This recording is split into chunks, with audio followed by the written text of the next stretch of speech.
ಎಲ್ಲರಿಗೂ ಸ್ವಾಗತ. ಶ್ರೀ ಗುರುಭ್ಯೋ ನಮಃ. ಹರಿ ಆಂ. ನಾವು ಹೋದವಾರ ಜಯ ಅಂದರೆ ಇವತ್ತಿನ ಪ್ರಚಲಿತದಲ್ಲಿರುವ ಮಹಾಭಾರತ ಅದು ಏನಾಗಿದೆ ಅಂದರೆ, ಜಯ ಅನ್ನೋದನ್ನ ಗಣಪತಿಗೆ ವ್ಯಾಸರು ಹೇಳಿದರು. ಅದನ್ನ ಗಣಪತಿ ದಾಖಲಿಸಿದ. ಅದನ್ನ ವ್ಯಾಸರು ಅವರ ಶಿಷ್ಯಂದರಿಗೆ ಹೇಳಿದರು. ಆ ಒಂದು ಮೂಲ ಪ್ರತಿ ಜರ್ಮನಿಯಲ್ಲಿ ಇದೆ ಅಂತ ನನಗೆ ಗೊತ್ತಿರೋ ಪ್ರಕಾರ. ಇನ್ನೊಂದು ಮೈಸೂರು ಅರಮನೆಯ ಲೈಬ್ರರಿಯಲ್ಲಿ ಗುಪ್ತವಾಗಿದೆ ಅಂತ ಇನ್ನೊಂದು ಮಾಹಿತಿ ಪ್ರಕಾರ. ಆದರೆ ನಮಗೆ ಸಿಗುವುದು ಎರಡೂ ಸಿಗೋದಿಲ್ಲ. ಈಗಿರೋದು ಯಾವುದಂದ್ರೆ, ಜನಮೇಜಯನಿಗೆ ಕುಷ್ಠರೋಗ ಬಂದಿರುತ್ತೆ. ಆ ಕುಷ್ಠರೋಗ ನಿವಾರಣೆಗಾಗಿ ಏನು ಮಾಡೋದು ಅಂತಂದಾಗ ಆಗ ವ್ಯಾಸರು ಹೇಳ್ತಾರೆ, ನಿನ್ನ ಪೂರ್ವಜರ ಕತೆ ಕೇಳು, ನಿನಗೆ ಕುಷ್ಠರೋಗ ಹೋಗ್ತದೆ. ಈ ಕಥೆಯನ್ನ ವೈಶಂಪಾಯನರಿಗೆ ಹೇಳ್ತಾರೆ, ನೀನು ಇದನ್ನ ಹೇಳಪ್ಪ ಅಂತ ಅವ್ರ ಶಿಷ್ಯರಾದ ವೈಶಂಪಾಯನರಿಗೆ ಹೇಳ್ತಾರೆ. ಜನಮೇಜಯ ಯಾರು ಅಂತಂದ್ರೆ, ಮಧ್ಯಮ ಪಾಂಡವನಾದ ಪಾರ್ಥನ ಮಗನಾದ ಅಭಿಮನ್ಯು, ಅವನ ಮಗನಾದ ಪರೀಕ್ಷಿತ, ಅವನು ಮತ್ತೆ ಉತ್ತರೆಯ ಗರ್ಭದಲ್ಲಿ ಜನಿಸಿದಂತಹ ಪರೀಕ್ಷಿತನ ಮಗನೇ ಜನಮೇಜಯ. ಪರೀಕ್ಷಿತನಿಗೆ ಸರ್ಪ ಕಚ್ಚಿಬಿಟ್ಟಿರುತ್ತೆ, ಹಾಗಾಗಿ ಅವನು ಸತ್ತೋಗಿರ್ತಾನೆ. ಅದಾದ ನಂತರ ಸರ್ಪಯಾಗವನ್ನ ಮಾಡ್ತಾನೆ ಯಾರು, ಆ ಒಂದು ಬೇಜಾರಿನಲ್ಲಿ ಜನಮೇಜಯ. ಅದು ಅರ್ಧಕ್ಕೆ ನಿಂತು ಹೋಗುತ್ತೆ. ಆಸ್ತಿಕ ಅನ್ನೋ ಒಬ್ಬ ಋಷಿ ಬಂದನ್ನು ನಿಲ್ಲಿಸ್ತಾನೆ, ಇದು ಮಾಡೋದು ಸರಿಯಲ್ಲ, ಸರ್ಪಗಳನ್ನೆಲ್ಲ ಕೊಲ್ಲೋದು ಸರಿಯಲ್ಲ. ಹಾಗಾಗಿ ಇವತ್ತು ಪ್ರತೀತಿ ಏನು, ಯಾವುದೇ ಹಾವಿಗೆ ಬಂದಾಗ, ಹಾವುಗಳು ನಮ್ಮನ್ನು ಅಟ್ಯಾಕ್ ಮಾಡಿದ್ರೆ, ಹಾವಿನ ಅಪಾಯದ ಸಿಗಾಕೊಂಡಾಗ ಆಸ್ತಿಕ ಅಂತ ನಾವು ಹೆಸರು ಹೇಳಿಕೊಂಡ್ರೆ ಯಾವ ಹಾವುಗಳು ನಮಗೇನು ಮಾಡೋದಿಲ್ಲ. ಇದು ಶಾಸ್ತ್ರಗಳಲ್ಲಿ ಬಂದಿರೋ ವಿಚಾರ. ಈ ಜನಮೇಜಯ ಅವನು ತನ್ನ ಪೂರ್ವಜರ ಕಥೆಯನ್ನ ಕೇಳಲಿಕ್ಕೆ ಹೊರಟಾಗ ವೈಶಂಪಾಯನರು ಹೇಳ್ತಾರೆ, ನೋಡಪ್ಪ, ಗುರುಗಳು ಬರೆದಿರುವ ಜಯ ಯಥಾವತ್ ನನಗೆ ಹೇಳಲಿಕ್ಕೆ ಸಾಧ್ಯ ಇಲ್ಲ. ನನಗೆ ನೆನಪಿರುವಷ್ಟು, ನನಗೆ ಗೊತ್ತಿರುವಷ್ಟು ನನ್ನ ರೀತಿಯಲ್ಲಿ ನಾನು ಹೇಳ್ತೇನೆ. ಅವನು ಹೇಳ್ತಾನೆ, ನಾನು ಮಹಾಭಾರತವನ್ನ ಹೇಳ್ತೇನೆ ಅಂತ ಹೇಳ್ತಾನೆ. ಮಹಾಭಾರತ ಅಂದ್ರೆ ಏನು, ಇಲ್ಲಿ ಭಾವ ಸಹಿತವಾದ ಭಾವದ ರಥದಲ್ಲಿ ಚಲಿಸುವ ಜನ ಇದ್ದಾರೆ. ಈ ರೀತಿ ಚಲಿಸುವ ಜನಾಂಗ ಯಾವ ಭೂಭಾಗದಲ್ಲಿದೆ ಅದೇ ಭಾರತ. ಭಾವರಥದಲ್ಲಿ ಚಲಿಸುವವರು, ಅದನ್ನೇ ಹೇಳ್ತೇನೆ. ಆ ಥರ ಮಹಾಭಾವದಲ್ಲಿ ಚಲಿಸಿದಂತಹ ವಿಚಾರವನ್ನು ನನಗೆ ಹೇಳ್ತೇನೆ. ಅವರೆಲ್ಲೂ ಜಯ ಹೇಳ್ತೇನೆ ಅಂತ ಹೇಳಲಿಲ್ಲ. ಹಾಗಾಗಿ ಏನಾಯ್ತು, ಅವರು ಮಹಾಭಾರತವನ್ನು ಅಲ್ಲಿಂದ ಮಹಾಭಾರತ ಅಂತ ಆಯ್ತು. ಮುಂದೆ ಬಂದ ಕವಿಗಳು, ಅವರು ಇವರು ದಾಖಲಾತಿಗಳು ಎಲ್ಲರೂ ಕೂಡ ಮಹಾಭಾರತ ಅಂತ ಹೇಳಿದ್ರೆ ವಿನಃ ಜಯ ಅಂತ ಹೇಳಲಿಲ್ಲ. ಹಾಗಾಗಿ ಏನಾಯ್ತು, ಕೇವಲ 24,000 ಶ್ಲೋಕಗಳಲ್ಲಿ ರಚಿಸಿದ್ದಂತಹ ಜಯ ಅನ್ನೋದು ಇವತ್ತು 1.5 ಲಕ್ಷ ಶ್ಲೋಕದ ತನಕ ಹೊರಟೋಗಿದೆ. ಜೊತೆಗೆ ಅಲ್ಲಲ್ಲಿ ಪ್ರಕ್ಷಿಪ್ತಗಳು ಸೇರಿಕೊಂಡು ಕವಿಗಳು ತಮ್ಮ ಕವಿತ್ವವನ್ನ, ಪಂಡಿತರು ತಮ್ಮ ಅನುಭವವನ್ನ, ಹಲವಾರು ವಿಚಾರಗಳನ್ನ ಅದರಲ್ಲಿ ಸೇರಿಸಿದರು. ಜಯ ಬರೆದದ್ದು ವ್ಯಾಸರು ಬರೆದಾಗ ಅದು ದ್ವಾಪರ ಯುಗವಾಗಿತ್ತು. ಆದರೆ ಮಹಾಭಾರತ ಅಂತ ಮೊಟ್ಟ ಮೊದಲ ಬಾರಿಗೆ ವೈಶಂಪಾಯನರು ಜನಮೇಜಯನಿಗೆ ಹೇಳಿದಾಗ ಅದು ಕಲಿಯುಗ ಆರಂಭವಾಗೋಗಿತ್ತು. ಹಾಗಾಗಿ ಏನಾಯಿತು, ಯುಗದ ಪರಿವರ್ತನೆ ಕಾರಣದಿಂದಲೋ ಮತ್ಯಾವುದರಿಂದಲೂ ಆ ಜಯ ಎನ್ನುವುದರ ರಹಸ್ಯ ಅಲ್ಲೇ ಅಡಗಿ ಹೋಯಿತು. ನಂತರ ಬಂದ ಯಕ್ಷಗಾನ, ನಾಟಕ, ನೃತ್ಯ, ಇತ್ತೀಚೆಗೆ ನಾವು ನೋಡುತ್ತಿರುವಂಥ ಸಿನಿಮಾ ಧಾರಾವಾಹಿಗಳಿಂದ ಏನಾಯಿತು, ಅದು ಸಂಪೂರ್ಣ ಕತೆ ಎತ್ತಲಾಗ ಹೊರಟಾಯ್ತು. ಅದು ಒಂದು ಸಾಮಾಜಿಕ, ಎರಡು ಕುಟುಂಬದ ನಡುವೆ ನಡೆಯುವಂತಹ ಒಂದು ಪ್ರಾಪರ್ಟಿ ಇಶ್ಯೂ, ದಾಯಾದಿಗಳ ನಡುವೆ ನಡೆಯುವಂತಹ ಕಲಹ, ಅತ್ಯಂತ ರೋಚಕ, ಅತ್ಯಂತ ಭೀಕರ, ಬೀಭತ್ಸ ಅಂದ್ರೆ ಯುದ್ಧ ಅನ್ನೋದ್ರಲ್ಲಿ ನಾವು ಕೇವಲ ನಾಶವನ್ನು ನೋಡ್ತೇವೆ. ಈ ತರ ಹಲವಾರು ಘಟನೆಗಳು, ಹಲವಾರು ವಿಚಾರಗಳು ಆ ವ್ಯಾಸರು ಯಾವ ಉದ್ದೇಶದಿಂದ ರಚಿಸಿದರೋ ಆ ಮೂಲ ಉದ್ದೇಶವೇ ಕಾಣೆಯಾಗಿ ಹೋಯಿತು. ರೋಚಕ ಕಥೆಯಾಯಿತು, ಸಾಮಾಜಿಕ ಕಥೆಯಾಯಿತು, ಹೊಡೆದಾಟ ಬಡಿದಾಟಗಳಾಯಿತು, ಪ್ರೀತಿ ಪ್ರೇಮ ಭಾವಗಳ ಭರಪೂರ ಹರಿತು, ನವರಸಗಳು ಹರಿದವು. ಆದರೆ ವ್ಯಾಸರು ಉದ್ದೇಶಿಸಿದಂತಹ ಉದ್ದೇಶ ಮಾತ್ರ ಮರೆಯಾಗಿ, ಸಂಪೂರ್ಣ ಮರೆಯಾಗಿ ಹೋಯಿತು. ಹೀಗಾಗಿ ಅದನ್ನ ಪುನಃ ಮತ್ತೆ ಈ ಜನರ ಒಂದು ಮನದ ನೆಲೆಗೆ ತರಬೇಕು ಅಂತ ಹಲವಾರು ಗುರುಗಳ ಸಂಕಲ್ಪ, ಎಲ್ಲರಿಗಿಂತ ಮುಖ್ಯವಾಗಿ ಪ್ರಕೃತಿ ಸಂಕಲ್ಪಿಸಿದೆ. ಯಾಕೆ ಅಂದರೆ ಅಂತಹ ನೆಲ, ನಮ್ಮ ಭಾರತೀಯ ನೆಲ, ಭಾವದ ರಥದಲ್ಲಿ ಚಲಿಸಿದ್ದಂತಹ ಅದು ಯಾವ ಭಾವ? ಕೃಷ್ಣ ಪರಮಾತ್ಮ, ರಾಮ, ದಶಾವತಾರಗಳು ಎಲ್ಲವೂ ಈ ನೆಲದಲ್ಲಿ ಆಗಿರೋದು. ಅಂತಹ ನೆಲದಲ್ಲಿ ಇವತ್ತು ಏನೂ ಆಗ್ತಾ ಇದೆ. ಇನ್ನು ಕಲ್ಕಿಯ ಪ್ರವೇಶವಾಗಿಲ್ಲ. ಅದಕ್ಕೆ ಮೊದಲು ಪ್ರಕೃತಿ ನೆಲೆಗಟ್ಟನ್ನು ಸಿದ್ಧಪಡಿಸ್ತದೆ. ಯಾಕೆ ಅಂತಂದ್ರೆ ಅವತಾರ ಆಗಬೇಕಾದ್ರೆ ಯಾವುದ ಕ್ರಿಮಿಕೀಟಗಳಿಂದ ಆಗೋದಿಲ್ಲ. ಅಂದ್ರೆ ನಾವಿಲ್ಲಿ ಅರ್ಥ ಮಾಡ್ಕೋಬೇಕಾಗಿರೋದೇನು, ಯಾವ ನೆಲದಲ್ಲಿ ಭಾವನೆ ಇರುತ್ತೋ, ಯಾವ ನೆಲದಲ್ಲಿ ಜಪ ತಪ ವೇದ ಸ್ಮೃತಿ ಸದಾಚಾರ ಧರ್ಮ ಇವುಗಳು ಸನಾತನ ಪ್ರಕಾರದಲ್ಲಿ ಇರ್ತವ್ಯೋ, ಅವುಗಳನ್ನ ಅನುಸರಿಸಿರತಕ್ಕಂತಹ ಜನಗಳೇ ಜಾಸ್ತಿ ಆಗಿರ್ತಾರೋ, ಅವರ ಒಂದು ಇಚ್ಛಾ ಪ್ರಕಾರ ಭಗವಂತ ಬಪ್ಪ ನಾವು ಭಗವಂತನ ನೋಡಬೇಕು ಅನ್ನೋ ಒಂದು ಚೀತ್ಕಾರ, ಅನ್ನೋ ಒಂದು ಭಾವ ಯಾವಾಗ ಮಹತ್ ಆಗಿ ತಲುಪುತ್ತದೋ ಆಗ ಪರಮಾತ್ಮ ಸ್ವಯಂ ಇಲ್ಲಿ ಅವತರಿಸುತ್ತಾನೆ. ಆದರೆ ಈಗೇನಾಗಿದೆ ಪರಿಸ್ಥಿತಿ? ಈ ರೀತಿ ಇಲ್ಲ. ಆ ರೀತಿ ಇಲ್ಲದರ ಕಾರಣ ಏನಾಗಿದೆ? ಯಾಕೆ ಆ ರೀತಿ ಇಲ್ಲವಾಗಿದೆ? ಯಾಕೆ ಅಂತಂದ್ರೆ ಈ ಮಹಾಭಾರತ ಎನ್ನುವ ಕೃತಿ, ಜಯ ಎನ್ನುವ ಕೃತಿಯ ಮೂಲ ಉದ್ದೇಶವೇ ಮರೆಯಾಗಿದೆ. ಜಯ ಮರೆಯಾಗಿ ಹೋಗಿ ಮಹಾಭಾರತವೇ ನೆಲೆಸಿದೆ.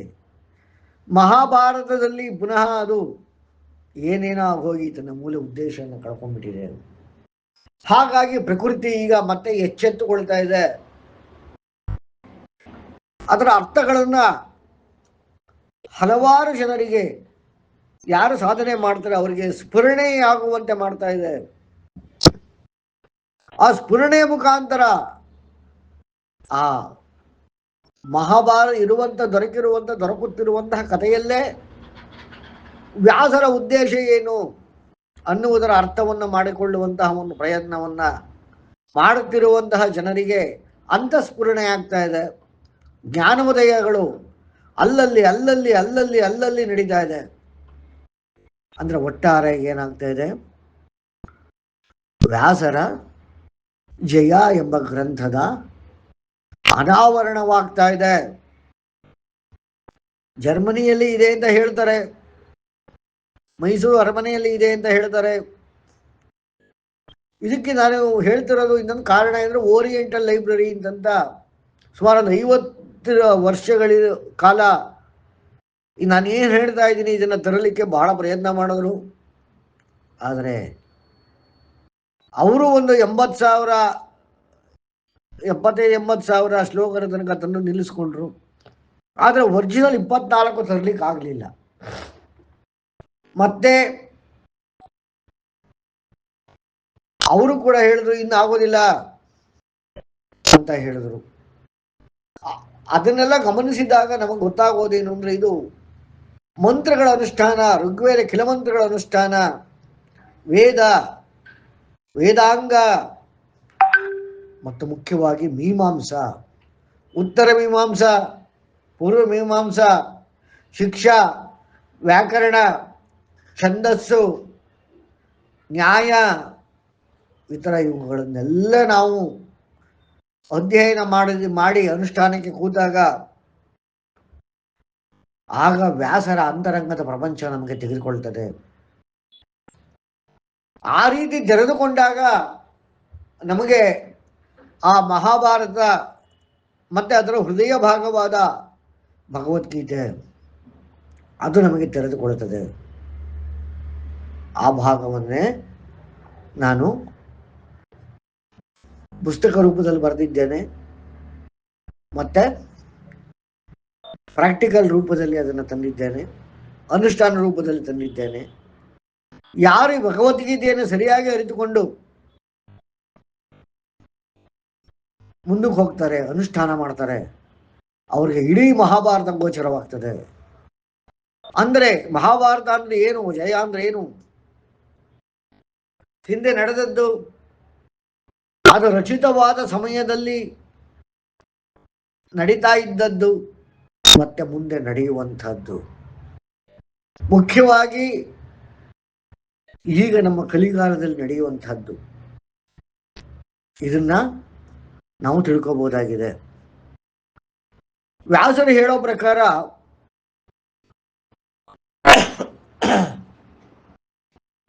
ಅದೇ ತರ ಭಗವದ್ಗೀತೆಯಲ್ಲಿ ವ್ಯಾಸರು ಹೇಳಿಸಿದರೆ, ಈ ಚಾತುರ್ವರ್ಣ್ಯಗಳು ನನ್ನಿಂದನೇ ಸೃಷ್ಟಿ ಮಾಡಿ ಆಗಿದೆ ಅಂತ ಕೃಷ್ಣ ಹೇಳಿದಾನೆ ಅರ್ಜುನಂಗೆ. ಈ ವೇದಶಾಸ್ತ್ರವನ್ನು ಓದಿದಾಗ ಇದು ಏನಕ್ಕಪ್ಪ ಬೇಕು, ಈ ಜಾತಿ ಪಾತಿ ವರ್ಣ ಇವೆಲ್ಲ ಯಾಕೆ? ಹಾಗಲ್ಲ. ಮನುಷ್ಯರಲ್ಲಿ 4 ವರ್ಗದಲ್ಲಿರ್ತಾರೆ. ಹುಟ್ಟಿನಿಂದಲ್ಲ, ತಮ್ಮ ಕರ್ಮದಿಂದ, ಕೆಲಸದಿಂದ. ಬ್ರಾಹ್ಮಣ, ಕ್ಷತ್ರಿಯ, ವೈಶ್ಯ, ಶೂದ್ರ. ಯಾರು ಮನಸ್ಸು ಮಾತ್ರ ಉಪಯೋಗಿಸಿ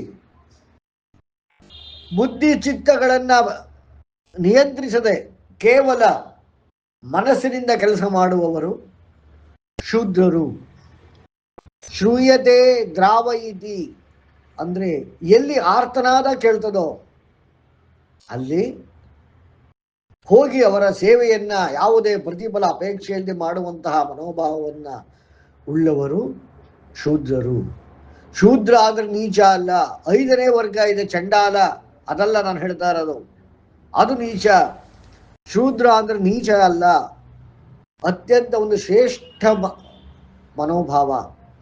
ಎಲ್ಲಿ ಆರ್ತನಾದವಿದೆಯೋ, ಎಲ್ಲಿ ಕಷ್ಟವಿದೆಯೋ, ಯಾವ ಜೀವಿಗೆ ಎಲ್ಲಿ ನೋವಾಗ್ತಾ ಇದೆಯೋ ಅಲ್ಲಿ ಓಡಿ ಹೋಗಿ ಅವರ ಅಥವಾ ಆ ಜೀವಿಯ ಕಷ್ಟವನ್ನು ದಾಟಿಸುವಂತಹ, ಅವರ ಕಷ್ಟಕ್ಕೆ ಆಗುವಂತಹ ಮನಸ್ಥಿತಿ. ಅದರ ಬುದ್ಧಿಯ ಉಪಯೋಗವಿಲ್ಲ, ಚಿತ್ತದ ಉಪಯೋಗವಿಲ್ಲ, ಅಹಂಕಾರದ ಉಪಯೋಗವಿಲ್ಲ. ಆ ರೀತಿಯಾಗಿ ನಡೆದುಕೊಳ್ಳುವವನು ಶೂದ್ರನಾಗುತ್ತಾನೆ. ಅಂದ್ರೆ ಯಾರ ಕಷ್ಟವನ್ನು ದಾಟಿಸಬಲ್ಲವ ಶೂದ್ರ. ನಂತರ ವೈಶ್ಯ. ಯಾರು ಮನಸ್ಸಿನ ಜೊತೆಗೆ ಬುದ್ಧಿಯನ್ನ ಉಪಯೋಗಿಸಿ ವ್ಯವಹಾರದಲ್ಲಿ ಚತುರತೆಯನ್ನು ಮೆರೆಯುತ್ತಾರೋ ಅವನು ವೈಶ್ಯನಾಗುತ್ತಾನೆ. ಯಾರು ಬುದ್ಧಿ, ಮನಸ್ಸು, ಚಿತ್ತ ಇವಿಷ್ಟನ್ನು ನಿಯಂತ್ರಣ ಮಾಡಿ, ಅರ್ಥ ಮಾಡಿಕೊಂಡು ನಿಯಂತ್ರಣ ಮಾಡಿ ಕಾರ್ಯವೆಸಗುತ್ತಾನೋ ಅವನು ಬ್ರಾಹ್ಮಣ. ಯಾರು ಅಹಂಕಾರವನ್ನೇ ಪ್ರಮುಖವಾಗಿಟ್ಟುಕೊಂಡು ನಾನು, ನನ್ನದು, ನಮ್ಮದು ಅನ್ನೋ ಒಂದು ಭಾವದಿಂದ ಕಾರ್ಯವೆಸಗುತ್ತಾರೋ ಅವರು ಕ್ಷತ್ರಿಯರು. ಈ ರೀತಿಯಾದ ನಾಲ್ಕಿದೆ. ಮತ್ತೆ ಕ್ಷತ್ರಿಯ ಇನ್ನೊಮ್ಮೆ ಹೇಳಿ ಸರ್. ಅಹಂಕಾರದಲ್ಲಿ ನಾನು ಅಂದ್ರೆ ನಾನು, ನನ್ನದು, ನನ್ನ ಗಡಿ, ನಮ್ಮವರು, ನಮ್ಮ ರಾಜ್ಯ, ನಮ್ಮ ದೇಶ, ನಮ್ಮ ಪ್ರಜೆ, ಈ ರೀತಿಯಾದ ಒಂದು ಪರಿಧಿಯನ್ನು ಹಾಕಿಕೊಂಡು ಯಾರು ತಮ್ಮ ಕೆಲಸವನ್ನು ಮಾಡುತ್ತಾರೆ ಅವರು ಕ್ಷತ್ರಿಯರು. ಗೊತ್ತಾಯ್ತೆ? ಹಾಗಾಗಿ ಕನ್ಫ್ಯೂಸ್ ಇದೆ ಸರ್ ಇದು. ಯಾಕೆ ಹೇಳಿ, ಏನ್ ಕನ್ಫ್ಯೂಷನ್? ಅವ್ರು ಕ್ಷತ್ರಿಯ ಅಂದ್ರೆ ಈ ಯುದ್ಧ ಮಾಡೋ ಮನಸ್ಥಿತಿ ಇರೋರು ಅವ್ರ ಸರ್ ಇದು? ಅದೇ ನಾನು ಹೇಳ್ತಾ ಇರೋದು. ಕ್ಷೇತ್ರ ಅಂದ್ರೆ ಒಂದು ಏರಿಯಾ. ಕ್ಷತ್ರಿಯರು ಯಾವತ್ತು ಏನು ಒಂದು ಪರಿಮಿತಿ, ನನ್ನದು, ನಮ್ಮದು, ನಮ್ಮ ಜನರು, ನಮ್ಮ ದೇಶ, ನನ್ನ ಗಡಿ, ಈ ರೀತಿಯಾದ ಒಂದು ಪರಿಧಿ. ಆ ಕ್ಷೇತ್ರದಲ್ಲಿ ಕೆಲಸ ಮಾಡುವವರೇ ಕ್ಷತ್ರಿಯರು. ಅರ್ಥ ಆಯ್ತೆ? ಅದರಲ್ಲಿ ಯುದ್ಧವೂ ಬರ್ತದೆ. ಅಂದ್ರೆ ಇದು ಈ ನಾಲ್ಕು ವರ್ಣದಲ್ಲಿ ಅಂತಂದ್ರೆ ಇವ್ರನ್ನ ಈಗಿನ ಇದಕ್ಕೆ ನಾವು ಯಾರನ್ನಾಗಿ ರೆಫರ್ ಮಾಡ್ಬೋದು ಸರ್? ಸೈನಿಕರ, ನಮ್ಮ ದೇಶದ ಗಡಿ ಕಾಯುವ ಸೈನಿಕರು, ಪೊಲೀಸರು, ಇವರೆಲ್ಲ ಕ್ಷತ್ರಿಯ ಮನೋಭಾವದವರು. ಅಂದರೆ ಅವರವರ ಮನೋಭಾವಕ್ಕೆ ತಕ್ಕಂತೆ ಅವರವರ ವೃತ್ತಿ, ಯಾವ ವೃತ್ತಿಯೋ ಅವರ ಮನೋಭಾವ ತಕ್ಕಂತೆ ಈ ವೃತ್ತಿಯನ್ನ ಮಾಡ್ತಾರೆ. ಈಗ ನರ್ಸ್ಗಳಿದ್ದಾರೆ, ಹಾಸ್ಪಿಟಲ್ಲಿ ನರ್ಸು, ವೈದ್ಯರು, ಇವರೆಲ್ಲ ಶೂದ್ರ ಮನೋಭಾವ. ಹಾಸ್ಪಿಟಲ್ ಇಂಡಸ್ಟ್ರಿ, ಹಾಸ್ಪಿಟಾಲಿಟಿ ಅಂದ್ರೆ ಆಸ್ಪತ್ರೆ, ಪ್ರವಾಸೋದ್ಯಮ, ಹೋಟೆಲ್ಲು, ಇವೆಲ್ಲ ಶೂದ್ರ. ಅಂದ್ರೆ ಎಲ್ಲೆಲ್ಲಿ ಸರ್ವಿಸ್ ಇದೆ ಅದೆಲ್ಲ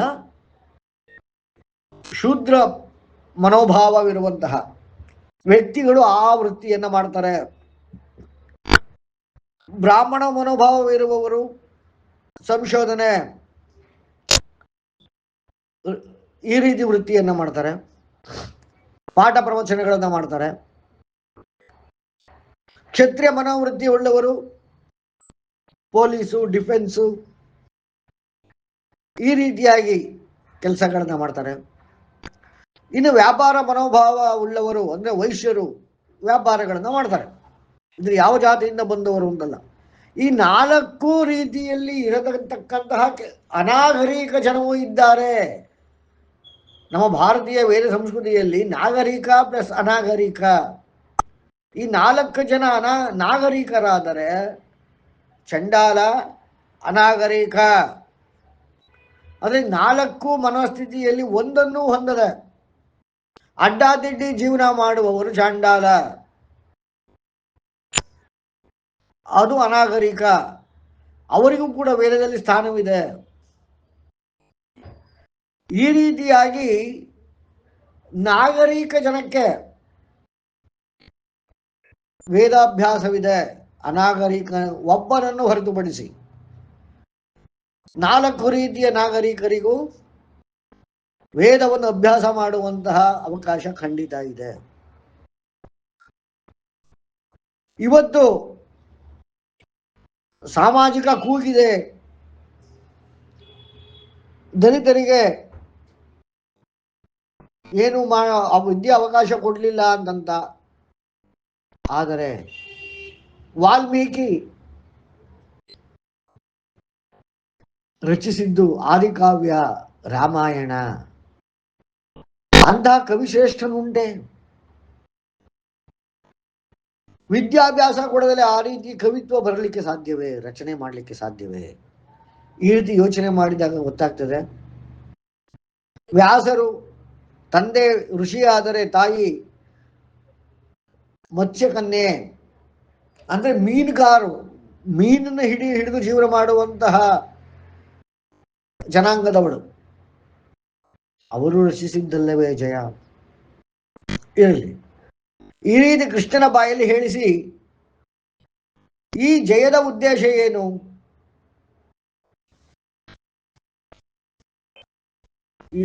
ಈ ಭಗವದ್ಗೀತೆಯನ್ನು ಉಪಯೋಗಿಸಿ ಭಗವದ್ಗೀತೆಯನ್ನು ತಿಳಿದುಕೊಂಡು ಏನು ಮಾಡೋದು ಅಂದ್ರೆ, ಈಗ ಒಬ್ಬ ಮನುಷ್ಯನಿಗೆ ಎಲ್ಲವೂ ಸಿಕ್ಕಿದಾಗ ಅವನು ಏನು ಮಾಡ್ತಾನೆ ಅನ್ನೋ ಪ್ರಶ್ನೆ ಉದ್ಭವ ಆಗ್ತದೆ. ಅಂದ್ರೆ ಈ ಭಗವದ್ಗೀತೆಯ ಉದ್ದೇಶ ಏನಿದೆ? ರೋಗದಿಂದ ಆಚೆ ತರುವುದು, ಜೀವಿಗಳು ನಿರೋಗರಾಗಿ ಬಾಳುವುದು, ಮತ್ತೆ ವಯಸ್ಸಾಗದಂತೆ ತಡೆಗಟ್ಟುವುದು, ಆಂಟಿ ಏಜಿಂಗ್. ನಂತರ ಮೂರನೇದು ಆಂಟಿ ಏಜಿಂಗ್, ನಮಗೆ ಎಷ್ಟೇ ವಯಸ್ಸಾಗಿದ್ರು ಅದನ್ನು 24ಕ್ಕೆ ವಾಪಸ್ಸು ತರುವುದು. ನಂತರ ಇಚ್ಛಾಮರಣವನ್ನು ಹೊಂದುವುದು. ಮರಣ ಗೆಲ್ಲಲಿಕ್ಕೆ ಆಗುವುದಿಲ್ಲ, ಆದರೆ ಎಲ್ಲಿ, ಯಾವಾಗ, ಹೇಗೆ ಎಲ್ಲ ವಿಚಾರವನ್ನು ನಮ್ಮ ಹಿಡಿತದಲ್ಲಿಟ್ಟುಕೊಂಡು, ಹೇಗೆ ರಾಘವೇಂದ್ರ ಸ್ವಾಮಿಗಳು, ಶಂಕರಾಚಾರ್ಯರು, ಇಂಥ ಮಹಾನ್ ವ್ಯಕ್ತಿಗಳು ಹೇಗೆ ತಮ್ಮ ದೇಹವನ್ನು ತೊರೆದರೋ ಆ ರೀತಿಯಾಗಿ ಈ ಒಂದು ಭಗವದ್ಗೀತೆಯಲ್ಲಿ ಹೇಳಿರತಕ್ಕಂಥ ಅಂಶಗಳನ್ನು ಸಾಧನೆ ಮಾಡಿ ನಿರೋಗಿಗಳಾಗಿ ವಯಸ್ಸನ್ನು ನಿಲ್ಲಿಸಿಕೊಂಡು ವಯಸ್ಸನ್ನು ಹಿಂದಕ್ಕೆ ತೆಗೆದುಕೊಂಡು ಒಂದು 24 ವರ್ಷದ ತರುಣರಾಗಿ ಯೌವನದಲ್ಲೇ ಇದ್ದು ಕಡೆಗೊಂದು ದಿನ ಸಾಕಪ್ಪ ಎನಿಸಿದಾಗ ಅದೆಷ್ಟು ಕಾಲವೇ ಇರಬಹುದು, ಇಟ್ ಡಸ್ ನಾಟ್ ಮ್ಯಾಟರ್, ಅದು ಏನು ವಿಚಾರವಾಗುವುದಿಲ್ಲ. ಬಟ್ ಒಂದಿನ ಬರ್ತದೆ ಸಾಕು, ಆಗ ನಾವು ಪ್ರಜ್ಞಾಪೂರ್ವಕವಾಗಿ ಮರಣವನ್ನು ಗಳಿಸಬಹುದು. ಆ ಸಾವಿನಲ್ಲಿ ನಮ್ಮ ಯಶಸ್ಸನ್ನ ತೆಗೆದುಕೊಂಡು ಹೋಗಬಹುದು, ಅಂದ್ರೆ ವಿಕಾಸವನ್ನು ಗಳಿಸಬಹುದು. ಅಂದ್ರೆ ಸಾವನ್ನು ಕೂಡ ಒಂದು ಅನುಷ್ಠಾನ ರೂಪದಲ್ಲಿ, ಸಾಧನೆ ರೂಪದಲ್ಲಿ ಉಪಯೋಗಿಸಿಕೊಳ್ಬಹುದು. ಇದಿಷ್ಟು ಮಾಡ್ಲಿಕ್ಕಾಗೋದು ಈ ಭಗವದ್ಗೀತೆಯಿಂದ. ಇದಕ್ಕೆ ಏನು ಹೇಳಿದ್ರು? ಮೊದಲು ಶೂದ್ರ ಮನಸ್ಥಿತಿ ಇರಬೇಕು. ಎಲ್ಲರೂ ಹುಟ್ಟುತ್ತಾ ಶೂದ್ರರೇ, ಯಾಕೆಂದ್ರೆ ಹುಟ್ಟುತ್ತಾನೆ ಮಗು ಅಳತ್ತೆ, ಹಾಲು ಕೊಡು ಅಮ್ಮ, ನನಗೆ ಭಯ, ಆಹಾರ, ನಿದ್ರೆ ಮತ್ತೆ ಮಲಮೂತ್ರ ವಿಸರ್ಜನೆಗಳು, ಇದೆಲ್ಲದಕ್ಕೂ ಮಗು ಡಿಮ್ಯಾಂಡ್ ಮಾಡುತ್ತೆ. ಅಂದ್ರೆ ಆರ್ತದೆ, ಅಲ್ಲೇ ಬರ್ತದೆ. ಸ್ವಲ್ಪ ದೊಡ್ಡದಾಗ್ತಿದ್ದಂಗೆ ಅರ್ಥಕ್ಕಾಗಿ ಹುಡುಕಾಡ್ತದೆ, ನಂತರ ಯೋಚನೆಯನ್ನು ಮಾಡ್ತದೆ, ಜಿಜ್ಞಾಸವಾಗ್ತದೆ, ಕಡೆ ಒಂದು ದಿನ ಜ್ಞಾನಿ ಆಗ್ತದೆ. ಅದೇ ಬ್ರಾಹ್ಮಣ, ಕ್ಷತ್ರಿಯ, ವೈಶ್ಯ, ಶೂದ್ರ, ಅದು 4 ಹಂತಗಳು ಬರ್ತದೆ. ಯಾವಾಗ ಬ್ರಾಹ್ಮಣ ಹಂತಕ್ಕೆ ಬಂದು ನಿಂತಾಗ ಅಲ್ಲಿ ಈ ಭಗವದ್ಗೀತೆ ಉಪಯೋಗ ಬೇಕಾಗ್ತದೆ. ಭಗವದ್ಗೀತೆಯಲ್ಲಿ ಉಪಯೋಗಿಸಿಕೊಂಡು ನಾವು ರೋಗಗಳನ್ನು ದಾಟಿ 1 ವರ್ಷದಲ್ಲಿ, 9 ವರ್ಷದಲ್ಲಿ ನಮ್ಮ ಆಯಸ್ಸನ್ನು ನಿಲ್ಲಿಸಿಕೊಂಡು 12 ವರ್ಷದಲ್ಲಿ ನಮ್ಮ ಪುನಃ 24 ವರ್ಷಕ್ಕೆ ಹಿಂತಿರುಗಿ 19 ವರ್ಷಗಳನ್ನು ದಾಟಿದಾಗ ಸಾಧನೆಯಲ್ಲಿ ಇಚ್ಛಾಮರಣವನ್ನು ಗಳಿಸಿ ಆಗ ನಮ್ಮ ಬ್ರಾಹ್ಮಣತ್ವ ತೆಗೆದುಕೊಂಡು ಭಗವದ್ಗೀತೆಯನ್ನು ಉಪಯೋಗಿಸಿಕೊಂಡು ನಮ್ಮ ಉದ್ದೇಶ ಸಫಲವಾಗ್ತದೆ. ಹೀಗೆ ಶೂದ್ರನಿಂದ ವೈಶ್ಯನಾಗಿ, ವೈಶ್ಯನ ಕ್ಷತ್ರಿಯನಾಗಿ, ಕ್ಷತ್ರಿಯನಿಂದ ಬ್ರಾಹ್ಮಣನಾಗಿ ಅಲ್ಲಿ ಇಚ್ಛಾಮರಣವನ್ನು ಗಳಿಸಿದಾಗ ನಂತರ ಮಾಡುವುದೇನು ಅಂದಾಗ ಪುನಃ ಶೂದ್ರನಾಗು ಅಂತ ವ್ಯಾಸರು ಹೇಳ್ತಾರೆ. ಅಂದರೆ ಲೋಕ ಕಲ್ಯಾಣ ಮಾಡು, ಜಗತ್ತಿನಲ್ಲಿರುವಂತಹ ಇತರ ಜೀವಿಗಳ ಕಷ್ಟಗಳನ್ನು ನಿವಾರಣೆ ಮಾಡಪ್ಪ ಅಂತ ಹೇಳ್ತಾರೆ. ಅಂದ್ರೆ ನಾವು ಹುಟ್ಟುತ್ತಾ ಶೂದ್ರ, ಸಾಧನೆಗಾಗಿ ಬ್ರಾಹ್ಮಣ, ಬ್ರಾಹ್ಮಣ್ಯದಲ್ಲಿ ಸಾಧಿಸಿದಂತಹ ಪುನಃ ನಾವು ಶೂದ್ರರೇ ಆಗುವುದು. ಅಂದರೇನು? ಸಕಲ ಋಷಿ ಮುನಿಗಳೆಲ್ಲ ಶೂದ್ರರೇ. ಸಕಲ ಸಾಧನೆಯನ್ನು ಮಾಡಿರುವಂತಹ ಸಕಲರೂ ಕೂಡ ಶೂದ್ರರೇ. ಆ ಪರಮಾತ್ಮ ಕೂಡ ಶೂದ್ರ ಭಾವನೆಯಿಂದ ಇರುವಾಗ ನಾವು ಅಂತೀವಿ, ಓ ಕರುಣಾಮಯಿ.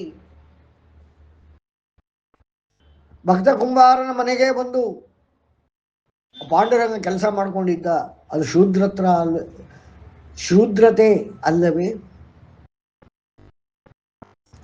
ಭಕ್ತನ ಕಷ್ಟಕ್ಕೆ ಕರಗಿ ಬಂದದ್ದಲ್ಲವೇ? ಅದೇ ನಡೆ ಇವೆಲ್ಲ ಸಾಧನೆ ಮಾಡಿದಾಗ ನಾವು ಮಾಡ್ಕೋಬೇಕು. ಹಾಗಾಗಿ ಆ ಮೆಚ್ಯೂರಿಟಿ ಲೆವೆಲ್ಸ್ನ ಕೃಷ್ಣ ಹೇಳಿದಾನೆ ವಿನಃ ಅದು ಇಂದು ಜಾತಿ ಜಾತಿ ಇಂದ ಜಾತಿಗಳಾಗಿದೆಯೇ ವಿನಃ ವ್ಯಾಸರಾಗಲಿ, ರಾಮನಾಗಲಿ, ಕೃಷ್ಣನಾಗಲಿ, ಯಾವುದೇ ಅವತಾರವಾಗಲಿ ಅವರು ಸ್ವಾರ್ಥಕ್ಕೆ ಬದುಕಲಿಲ್ಲ, ಲೋಕ ಕಲ್ಯಾಣಕ್ಕಾಗಿ ಬದುಕಿದರು. ಅಂದ್ರೆ ಎಲ್ಲಿ ಕಷ್ಟ ಇತ್ತು ಅಲ್ಲಿ ಅವರು ಸಹಾಯವನ್ನು ಮಾಡಿದರು. ಅಂದ್ರೆ ಶೂದ್ರರೇ ಆದರು. ಹಾಗಾಗಿ ಶೂದ್ರ ಬಹಳ ಮುಖ್ಯವಾದ ಮನಸ್ಥಿತಿ. ಕೇಳಿ ಪ್ರಫುಲ್ಲತ ಅವರೇ. ಸರ್ ನಮಸ್ತೆ ಸರ್. ನಮಸ್ತೆ. ಅದೇ ಸರ್ ಇವಾಗ ಕೇಳ್ಬೇಕಂತಿದ್ದು ಅದೇ, ಈಗ ಯಾವ್ದು ಶ್ರೇಷ್ಠ ಇದು ಅಂತ ಹೇಳ್ಬಿಟ್ಟು ಕೇಳೋಣ ಅನ್ಕೊಂಡ. ನೀವೇ ಹೇಳಿದ್ರಿ. ಅಂದ್ರೆ ಇದು ಮತ್ತೆ ಈಗ ಋಷಿ ಮುನಿಗಳಾದ್ಮೇಲೆ ಅಂದ್ರೆ ಮತ್ತೆ ಶೂದ್ರ ಆದ್ಮೇಲೆ ಮತ್ತೆ ಮತ್ತೆ ಏನ್ ಸಾಧನೆ? ಲೋಕ ಕಲ್ಯಾಣ ಅಷ್ಟೇ. ಲೋಕ ಕಲ್ಯಾಣ, ಅದರಿಂದ ಇಚ್ಛಾಮರಣ. ಅಂದ್ರೆ ಈಗ ನಾನು ನೀವು ಒಬ್ರು ತಾಯಿಯಾಗಿ ನೀವು ಮಕ್ಕಳಿದಾರಲ್ವೇ, ಮಕ್ಕಳಿಗೆ ನೀವು ಎಲ್ಲಾ ರೀತಿಯ ಸೇವೆನೂ ಮಾಡಿದ್ದೀರಲ್ವೇ? ಹೌದು. ಮೊಟ್ಟ ಮೊದಲು ಸೇವೆ ಆರಂಭ ಮಾಡಿದ್ದೆ ಅವುಗಳ ಆರ್ತತೆಯನ್ನ ಆಲಿಸಿ ಅಲ್ಲವೇ? ಆ ಮಗುವಿನ ಅಳು, ಅದರ ಹೊಟ್ಟೆ ಹಸಿವು, ಅದರ ಮಲಮೂತ್ರ ವಿಸರ್ಜನೆ, ಅದರ ನೋವು, ಅದರ ಸುಖ, ಅದರ ನಿದ್ರೆ, ಅದು ಎಲ್ಲಿಂದ ನಿಮಗೆ ಕಂಡಿಡ್ಕೊಂಡ್ರಿ? ಮೊದಲು ಆರ್ತತೆ. ಅಂದ್ರೆ ಎಲ್ಲಿ ಆರ್ತತೆ ಕೇಳಿ ಬರ್ತದೆ, ಅಯ್ಯೋ ಅಮ್ಮ ಅಳು ಇಲ್ಲ ಕೇಳಿ ಬಂದಾಗ ಧಾವಿಸುವಳು ಮೊದಲು ತಾಯಿ. ಅಂದ್ರೆ ತಾಯಿಯ ಹೃದಯ ಅಂದ್ರೆ ಏನು? ಮಗುವಿನ ವಿಚಾರದ ತಾಯಿಯ ಹೃದಯ ಅಂತಂದ್ರೆ ಶೂದ್ರತೆಯ ಹೃದಯ. ನಂತರ ಮಗು ಕೆಲವು ಅರ್ಥಗಳನ್ನ ಕೇಳ್ತದೆ. ಬೆಂಕಿ ಅಂದ್ರೆ ಏನು, ಕಾಗೆ ಅಂದ್ರೆ ಏನು, ಆ ಒಂದೊಂದೇ ಪದಗಳನ್ನ ನೀವು ಕಲಿಸ್ಕೊಟ್ಟಿದ್ದೀರಾ ಅಲ್ವೇ? ಹೌದು. ಅಂದ್ರೆ ಅರ್ಥಗಳಿಗಾಗಿ ನೀವು ಮಾಡ್ಕೊಟ್ಟಿದ್ದೀರಾ ಅಲ್ವೇ ಆ ಮಗುಗೆ? ನಂತರ ಅದು ಜಿಜ್ಞಾಸೆ, ಪ್ರಶ್ನೆ. ಕೈ ತೊಳ್ಕೊಂಡು ಊಟ ಮಾಡು ಅಂತ ನೀವು ಹೇಳಿರ್ತೀರಾ, ಕೈ ಯಾಕೆ ತೊಳ್ಕೋಬೇಕು? ಬಲ್ದ ಮಗ್ಲಲ್ಲಿ ಹೇಳ್ಬೇಕಪ್ಪ, ಯಾತಿಗೆ ಬಲ್ದ ಮಗ್ಲಲ್ಲಿ ಹೇಳ್ಬೇಕು? ಈ ರೀತಿ ಜಿಜ್ಞಾಸೆಗಳಿಗೆ ಉತ್ತರಗಳನ್ನ ಕೊಟ್ಕೊಂಡ್ ಬಂದಿರ್ತೀರ ಮಕ್ಕಳಿಗೆ ಅಲ್ವೇ? ನಂತರ ಜ್ಞಾನಕ್ಕಾಗಿ ಸ್ಕೂಲಿಗೆ ಕಳಿಸಿ ಜ್ಞಾನಕ್ಕಾಗಿ ಪಾಠ ಹೇಳ್ಕೊಟ್ಟಿರ್ತೀರ ಅಲ್ವೇ? ಈ 4 ಸದಾಕಾಲ ಮಾಡ್ತೀರಾ ಅಲ್ವೇ? ಅಂದ್ರೆ ಜ್ಞಾನಕ್ಕಾಗಿ ಸ್ವಲ್ಪ ಕಾಲ, ಜಿಜ್ಞಾಸೆಗಾಗಿ ಸ್ವಲ್ಪ ಕಾಲ, ಅರ್ಥಕ್ಕಾಗಿ ಸ್ವಲ್ಪ ಕಾಲ. ಆದ್ರೆ ಶೂದ್ರತೆಗಾಗಿ ನಿರಂತರ ಅಲ್ವೇ ನೀವು? ಹೌದು. ನಿಮ್ಮ ಮಗು ಯಾವಾಗ ಅದು ಎಷ್ಟೇ ದೊಡ್ಡವರಾಗಲಿ, ಅವರಿಗೆ ಮಕ್ಕಳಾಗಲಿ, ನಿಮಗೆ ಮೊಮ್ಮಕ್ಕಳಾಗಲಿ, ಆದ್ರೂ ನಿಮ್ಮ ಮಕ್ಕಳು ಅಯ್ಯೋ ಅಂದಾಗ ಧಾವಿಸ್ತೀರ ಅಲ್ವೇ? ಆ ಕರುಳು ಚುರುಕನ್ನತ್ತಲ್ವೇ? ಅದು ಯಾವತ್ತಾರ ನಿಲ್ಲುತ್ತಾ? ನಿಲ್ಲೋದಿಲ್ಲ. ಅಂದ್ರೆ ಶೂದ್ರತೆಯ ಭಾವ ಯಾವತ್ತಾದ್ರೂ ಹೋಗ್ತದೆಯೇ? ಈಗ ಮಕ್ಕಳು ಇಂಜಿನಿಯರಿಂಗ್ ಓದ್ತಾ ಇದ್ದಾರೆ, ಯಾವ್ದೋ ಹೈಯರ್ ಸ್ಟಡೀಸ್ಗೆ ಹೋಗಿದೆ. ಈಗ ನನ್ನ ಮಗ ಏನೋ MBA ಮಾಡಿ ಏನೋ ಮಾಡ್ತೀಯಾನ, ಅವನು ಕೇಳಿದ್ರೆ ನನಗೆ ಗೊತ್ತಿಲ್ಲ ಹೇಳಲಿಕ್ಕೆ, ಯಾಕೆ ನನ್ನ ಫೀಲ್ಡ್ ಅಲ್ಲ ಅದು, ನನಗೆ ಗೊತ್ತಿಲ್ಲ. ಅವಾಗ ಜ್ಞಾನ ಭಾಗ ಇಲ್ಲ, ನಾನೇನು ಹೇಳ್ಕೊಡ್ಲಿಕ್ಕಾಗಲ್ಲ ನನ್ನ ಮಗನಿಗೆ. ನೆಕ್ಸ್ಟ್ ಅದರಲ್ಲಿ ಬರುವ ಅನುಮಾನಗಳು ಕೇಳ್ತಾನೆ, ಜಿಜ್ಞಾಸೆ, ಅದು ಹೇಳಲಿಕ್ಕೆ ನನಗೆ ಅವನ ಫೀಲ್ಡೇ ಗೊತ್ತಿಲ್ಲ. ಅರ್ಥ ಕೇಳ್ತಾನೆ, ಅದು ಗೊತ್ತಿಲ್ಲ. ಆದರೆ ಈಗ ಫೀಸ್ ಕಟ್ಟಬೇಕಿದಕ್ಕೆ, ಪುಸ್ತಕ ಬೇಕು, ಬಟ್ಟೆ ಬೇಕು, ಅದು ಬೇಕು, ಇದು ಬೇಕು ಅಂದಾಗ ಖಂಡಿತ ಕೊಡ್ತೇನೆ. ಅಂದ್ರೆ ನಾವು ಯಾವ ತಂದೆ ತಾಯಿಗಳು ಯಾವ ಭಾವವನ್ನು ನಮ್ಗೆ ಹ್ಯಾಂಡಲ್ ಮಾಡಕ್ ಆಗದೆ ಹೋದ್ರ ಕಡೆಗೆ ಶೂದ್ರತೆಯನ್ನು ನಾವು ಹ್ಯಾಂಡಲ್ ಮಾಡೇ ಮಾಡ್ತೇವೆ. ಅಂದ್ರೆ ಹುಟ್ಟಿನಿಂದ ಕಡೆ ತನಕ ಇರೋದು ಯಾವುದು? ಶೂದ್ರತೆ. ಯಾವ ತಾಯಿಯ ಹೃದಯದಲ್ಲಿ, ಯಾವ ತಂದೆಯ ಹೃದಯದಲ್ಲಿ ಶೂದ್ರತೆಯ ಭಾವವಿಲ್ಲ, ಅವರಿಗೆ ಕರುಣೆ ಇಲ್ಲ, ಅವರು ತಂದೆ ತಾಯಿ ಆಗ್ಲಿಕ್ಕೆ ಸಾಧ್ಯವೇ ಇಲ್ಲ. ಅದೇ ರೀತಿಯಾಗಿ ಸಮಾಜದಲ್ಲಿ ಯಾವ ವೈದ್ಯನಿಗೆ ಈ ಶೂದ್ರತೆಯ ಭಾವವಿಲ್ಲ, ಅವನು ಪೇಷಂಟ್ನ ಸರಿಯಾಗಿ ನೋಡ್ಲಿಕ್ಕೆ ಆಗೋದಿಲ್ಲ. ನಾವು ಮಾಡುವ ಸಾಧನೆಯಲ್ಲಿ, ನಾವು ಮಾಡುವ ಪ್ರಾರ್ಥನೆಯಲ್ಲಿ, ನಾವು ಮಾಡುವ ಯಾಚನೆಯಲ್ಲಿ, ನಾವು ಮಾಡುವ ಯಜ್ಞದಲ್ಲಿ, ನಾವು ಮಾಡುವ ಯಾಗದಲ್ಲಿ, ಹೋಮ ಹವನಗಳಲ್ಲಿ, ಪೂಜೆಗಳಲ್ಲಿ, ತೀರ್ಥಕ್ಷೇತ್ರಗಳಲ್ಲಿ ನೆಲೆ ನಿಂತಿರುವ ನಾವು ನಂಬಿರುವ ಪರಮಾತ್ಮನಿಗೆ ಶೂದ್ರತೆಯ ಭಾವ ಇಲ್ಲ ಅಂತಂದ್ರೆ ಈಸ್ ದರ್ ಎನಿ ಮೀನಿಂಗ್? ಕಲ್ಪನೆ ಮಾಡ್ಕೊಳ್ಳಿಕ್ಕಾಗಲ್ಲ. ನಮ್ಮ ತಂದೆ ತಾಯಿಗಳಲ್ಲಾಗಲಿ, ಅಣ್ಣ ತಮ್ಮಂದರ ಮಧ್ಯೆ ಆಗಲಿ, ಸಹೋದರಗಳಲ್ಲಾಗಲಿ, ಬಂಧು ಬಾಂಧವರಲ್ಲಾಗಲಿ, ನಾವು ಅವಲಂಬಿಸಿರುವ ಗುರುಗಳಲ್ಲಾಗಲಿ, ನಾವು ನಂಬಿರುವ ದೇವರುಗಳಲ್ಲಾಗಲಿ, ಈ ಪ್ರಕೃತಿಯಲ್ಲಾಗಲಿ, ಈ ವಿಶ್ವದಲ್ಲಾಗಲಿ ಶೂದ್ರತೆಯ ಭಾವ ಇಲ್ಲ ಅಂದ್ರೆ ನಾವು ಅವಲಂಬಿಸ್ಲಿಕ್ಕೆ ಸಾಧ್ಯವಿಲ್ಲ. ಸರಿನೋ ತಪ್ಪೋ ಹೇಳಿ, ದಯವಿಟ್ಟು ನೀವು ಹೇಳಿದ್ರೆ ತಪ್ಪಾದ್ರೆ ಹೇಳಿ. ಇಲ್ಲ ಸರ್, ಸರಿ ಇದೆ ಸರ್, ಕರೆಕ್ಟ್ ಸರ್.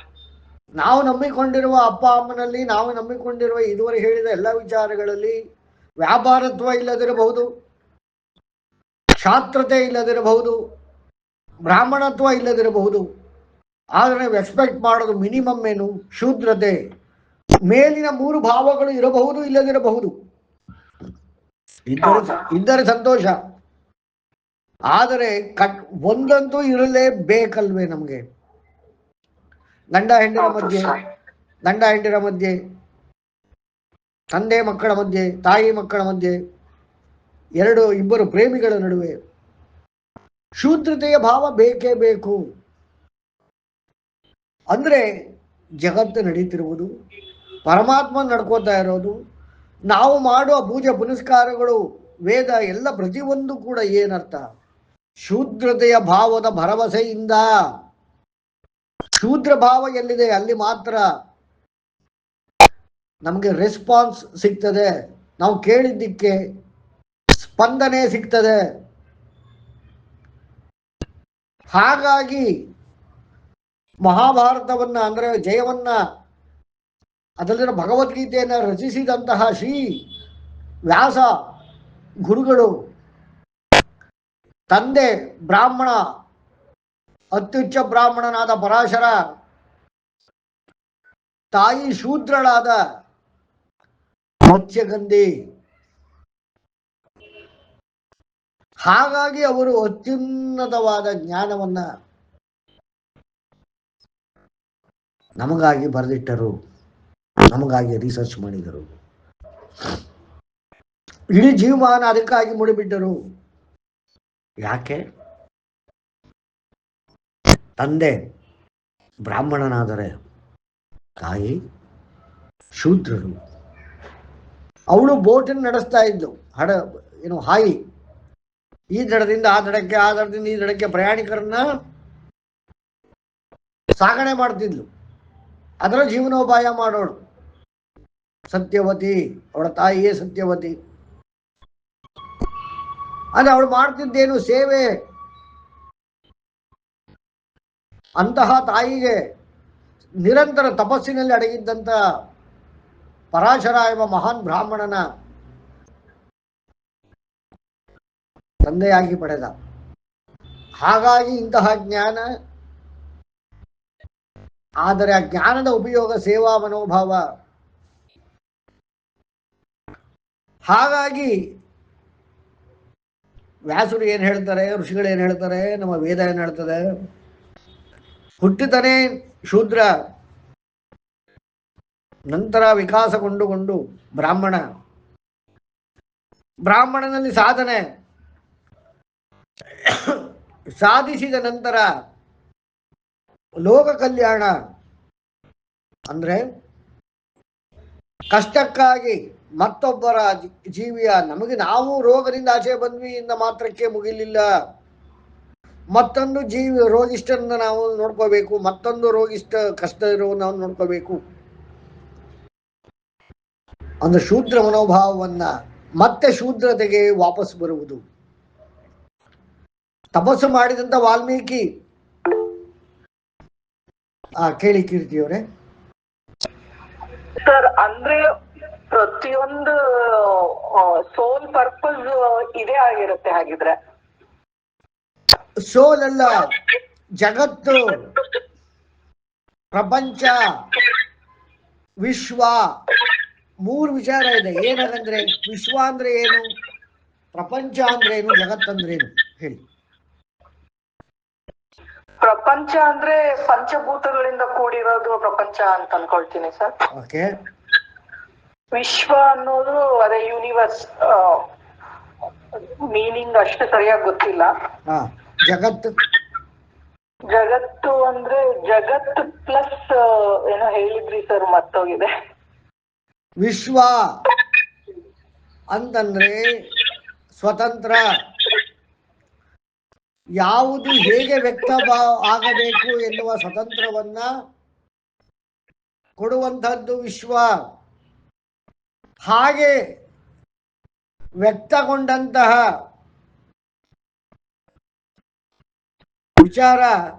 ವಿಷಯ ಒಂದು ನಿಯಂತ್ರಣಕ್ಕೆ ಒಳಪಡ್ತದೆ, ಅದೇ ಪ್ರಪಂಚ.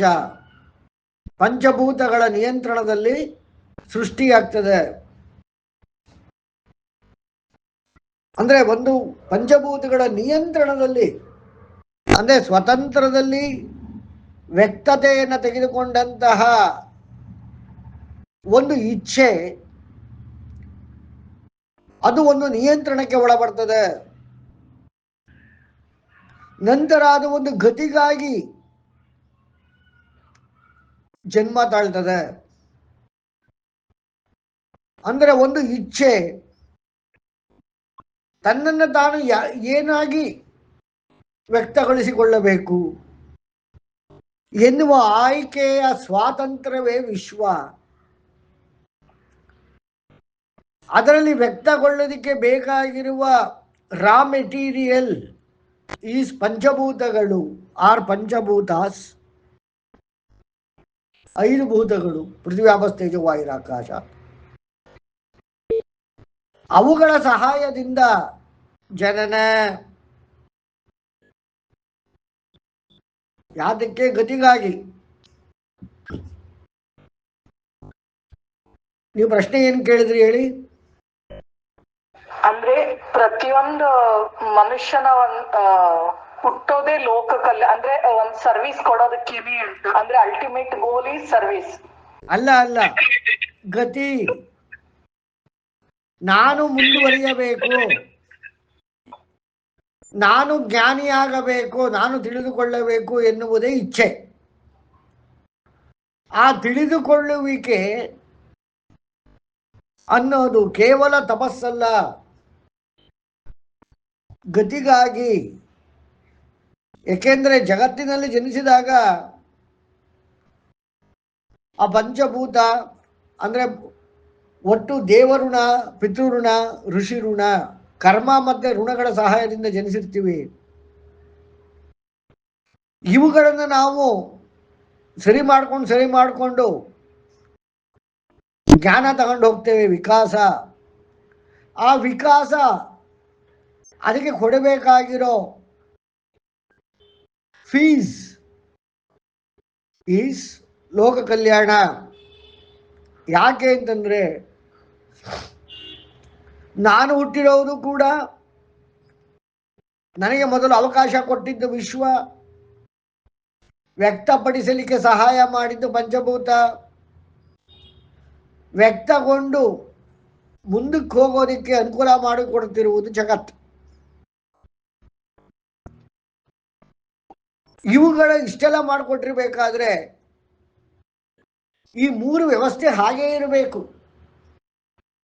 ಇದನ್ನು ನಾನು ಕೆಡಿಸಿ ಹೋಗೋದಲ್ಲ. ಯಾಕೆ ನಂತರ ಅಸಂಖ್ಯಾತ ಇಚ್ಛೆಗಳಿವೆ, ಎಲ್ಲವೂ ವಿಶ್ವ, ಪ್ರಪಂಚ, ಜಗತ್ತನ್ನು ಉಪಯೋಗಿಸ್ಕೊಳ್ತಿವೆ. ಅವುಗಳಿಗೆ ನಾವು ಸರ್ವಿಸ್ ಮಾಡುವುದೇ. ನಾನು ಕೊಡುವ ಫೀಸು, ಅರ್ಥ ಆಯ್ತಾ ಕೀರ್ತಿ ಅವರೇ? ಹಾ ಸರ್, ಅಂದ್ರೆ ಇಂಡೈರೆಕ್ಟ್ಲಿ ಅದು ಹಾಗೆ ಆಯ್ತಲ್ವ sir? Every soul purpose is again service ಅನ್ನೋದೇ ಆಯ್ತಲ್ಲ? ಅಲ್ಲ, soul purpose is not service. Soul ಕೊಡುತ್ತಿರುವ ಫೀಸ್